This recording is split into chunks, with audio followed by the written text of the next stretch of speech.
दोस्तों, अक्सर आपने बहुतों को कहते हुए सुना होगा, जो होता है वह अच्छे के लिए होता है।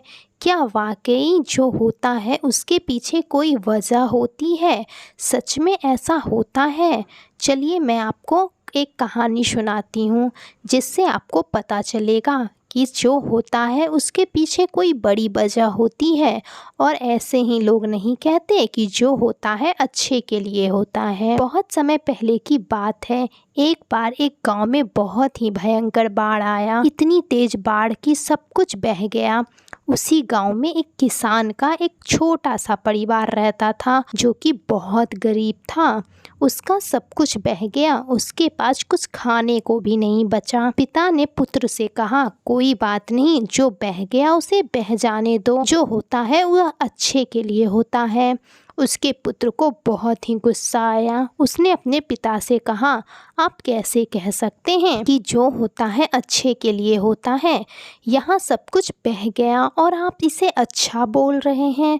इसमें अच्छा क्या है? यह तो बहुत बुरा हुआ है हम लोग के साथ। किसान ने अपने बेटों को समझाया, जो होता है वह अच्छे के लिए होता है। लेकिन उसका पुत्र यह मानने को तैयार नहीं था, क्योंकि उसे ऐसा लग रहा था उसका सब कुछ बह गया, उसका जीवन यापन करना संभव नहीं है। वह बहुत परेशान हो गया और सोचने लगा। यह देखकर किसान को बहुत बुरा लगने लगा। उसका पुत्र बहुत परेशान था। एक दिन धीरे धीरे बाढ़ का पानी गांव से निकल गया और उसके खेत से भी पानी बाहर निकल गया। थोड़े दिन के बाद किसान ने खेतों में फसल बोए और फसल बहुत ही अच्छा आया। किसान व किसान का पूरा परिवार यह देखकर बहुत खुश था कि उसका जीवन यापन आसान हो रहा है, क्योंकि उसके खेतों में बहुत सारे फसल अच्छे थे। बाढ़ के पानी की वजह से उस साल फसल बहुत अच्छा आया। जब फसल बिक गया और वह किसान अपने परिवार को बोलता है, देखो मैंने कहा था ना, जो होता है अच्छे के लिए होता है। उस समय किसी को मेरी बात पर यकीन नहीं था। आज फसल कितने दाम में बिकी। वह लड़का चुपचाप अपने पिता की बात सुन रहा था।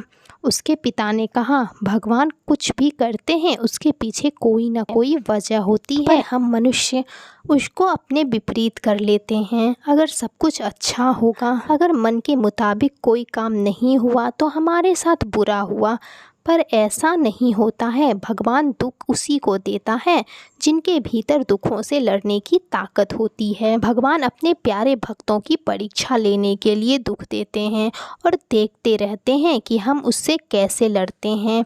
अगर उसमें भी खुशी ढूंढ लेते हैं तो भगवान भी हम पर प्रसन्न होकर आगे कुछ ऐसा कर देते हैं कि हम सब कुछ भूल जाते हैं और खुशी खुशी जीवन यापन करने लग जाते हैं। यह बात सुनकर उसके बेटे की आंखें खुल गई।